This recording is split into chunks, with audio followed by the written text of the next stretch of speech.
So your idea of God is just an exaggerated version of yourself, isn't it?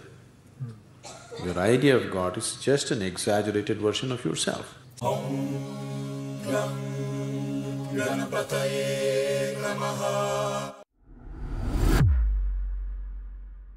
Namaste, world raisers. Sabine and Roger here. Let's watch What is God by Sadhguru.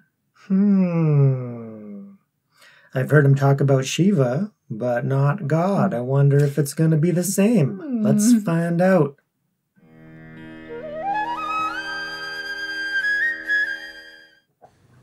The soul is sacred for people. The body is filthy. How is it possible? Yes? That's what we've been doing, isn't it so? Saying God is sacred, creation is filthy. How is it possible? The very thought of God occurred to you only because you saw creation, isn't it? When you were born and you opened your eyes, you looked around, so much creation. Before you came here, so much has happened. Obviously, you did not create it. So you thought, there must be a creator. This is how you come to the creator, isn't it? The moment you thought there must be a creator, because you're in a human form, you thought it must be a big man.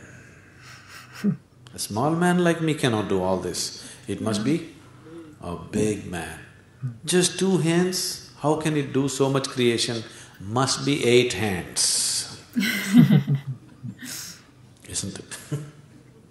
Isn't it so? If you were a buffalo, you would be really thinking, God is a huge buffalo. Isn't it so? Yes or no? You go and ask a buffalo and see, a buffalo will insist, God is a huge buffalo, maybe 4 horns. You know Idi Amin?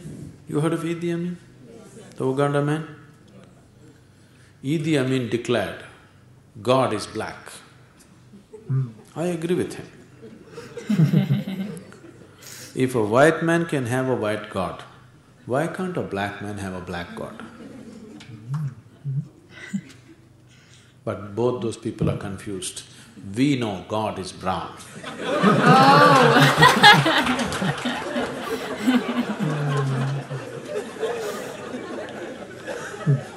Because he visited us, you know.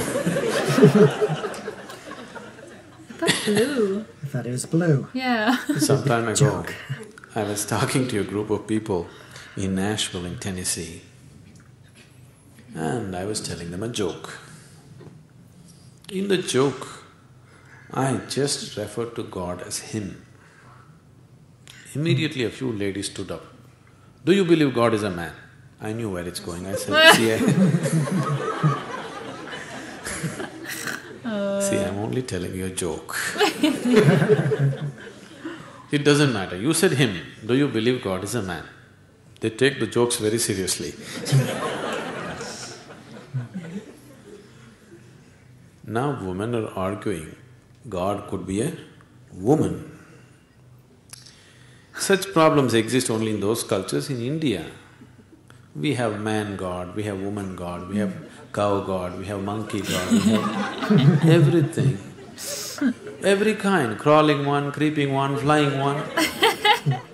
Because we foresaw all the problems of the future.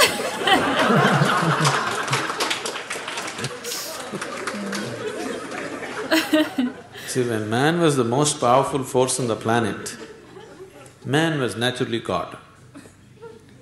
Now women are also gaining in their power, so women are questioning, why can't it be a woman? So tomorrow suppose dogs gain lot of power which they're gaining, so dogs will ask, why not a dog god? Actually the spelling also is close, you know.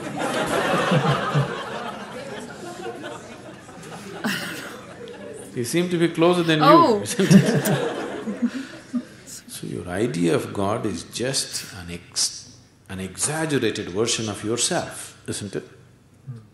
Your idea of God is just an exaggerated version of yourself. See, you're still not able to define yourself, isn't it? Whatever definition you put on yourself is not correct. Any kind of definition you put on you, it is not enough to describe this one. When this small piece of creation is like this, the source of creation, how are you going to put a definition on it? You cannot define it, you cannot understand it, you can only dissolve into it. You can experience it, you can never know it, you can't make knowledge out of it. Whatever knowledge you have about God is just pure nonsense, cultural nonsense. Depending upon which kind of culture you are in, that kind of God you have, isn't it? It can only be experienced. Experience does not mean you can eat it or you can grasp it. No, you can experience only by dissolving in it. There is no other way. So, we are just looking for methods of dissolution so that we can experience something far bigger than ourselves.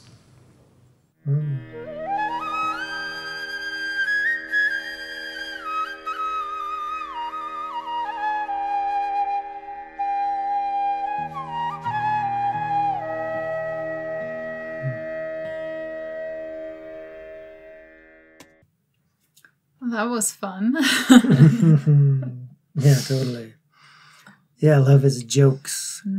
Yeah, and that's totally true. Just contemplate that, of course, growing up as a Christian, yeah, and with my limited understanding of God, yeah, it would be a white man, be God the Father, right? So as I got on the spiritual path and I learned more and contemplated more, yeah, you got to see other people in other traditions, other parts of the world, yeah, they're going to see that personified anthropomorphic version of God.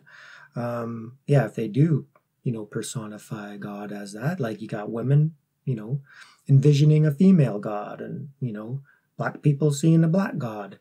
So, yeah, so then when you get into understanding possibly what the true nature of God being formless and timeless, an infinite field of consciousness, the emptiness or ground, beyond all concepts, right? So Sadhguru is saying is that you can't really intellectually understand because it's beyond. You can only dissolve into it, right? So the experience of God, and that's, some of these mystics and these enlightened beings of the past, where they attained that realizations, and some chose to call that experience to not even define it as God, right?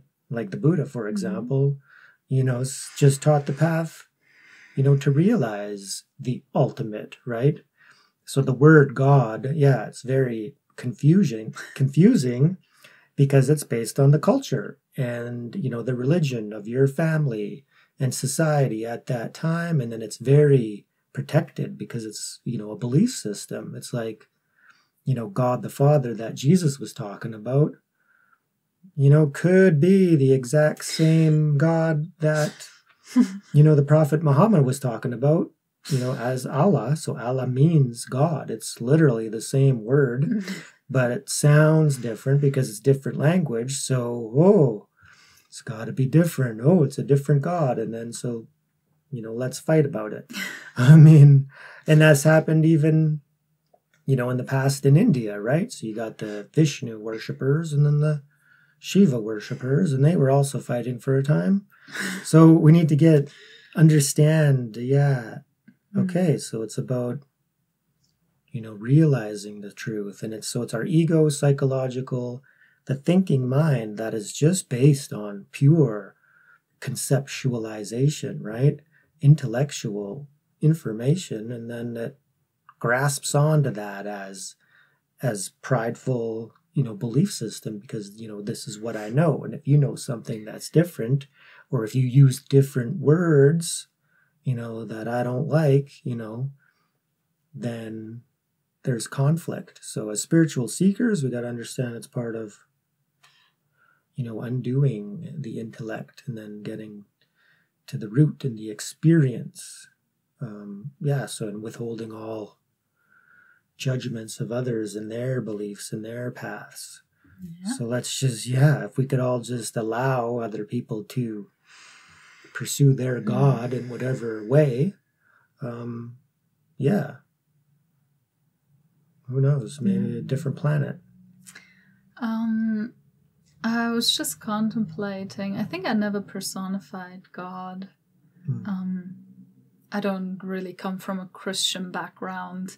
My family had, like, I learned Our Father when I was a child, but my family was not Christian at all. And then I learned about Buddhism, and they don't talk about God there. So God has never been in my life until I met Roger and the David Hawkins teachings. And I had a lot of difficulty at the beginning with this word and with something beyond the Buddha. I do understand it now. But for me, the highest for years was to attain Buddhahood, to become like the Buddha. So I was devoted to a human form, but in like as the Buddha. Yeah. Other than that, now with the understanding of Buddhahood can be equated as God. Yeah. And it has no personality at all for me. Personally, when I pray to God now, or when I imagine, it has just it's like something pristine, no personality at all. Yeah, which is a true and legit path. We can, think of God in that way too. But at the same time, we don't want to disparage or judge those who do worship God as a personified form, because Krishna, for example, so an avatar of Vishnu and known as the Supreme Personality of Godhead. So for everybody who worships Krishna as God is totally, valuable as well, right? So many paths. You can worship God as the formless, timeless nothingness, just pure infinite field of consciousness, that which is not, or as a more personified form.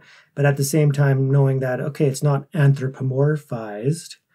That's why Krishna is the Supreme Personality of Godhead, which would be infinitely loving, caring, compassionate, merciful, and all of those qualities. So it's not human qualities, it's God qualities, right? So there's the old teachings and some, religions and traditions, God is very vengeful and angry and wrathful and, partial to a select group of people. And so that's an anthropomorphized God, putting human, frail or human qualities and negativities on God. So that's not the highest version of God. So if you do ascribe to that kind of God, then it's just reinforcing your own ego, because you're thinking that you're special, because my God, the God of the universe, loves me and my religion and my people, and everybody else is, wrong or whatever. So, and that's limiting. That's very limiting God. So God is infinite and unlimited. That too is God. Let's let him pause first. God loves making noises around here. Yeah. Somebody's having fun. What is it? It's just a car. It's a car spinning around out there. So thank you so much for joining us. If you liked that video, please hit that like button. Remember to subscribe. It really, really helps the channel. Let us know what you think down in the comments. What do you think is God? And remember, raise yourself and raise the world. Thank you so much, everyone. And a very special thank you to all our members. We love you. Peace.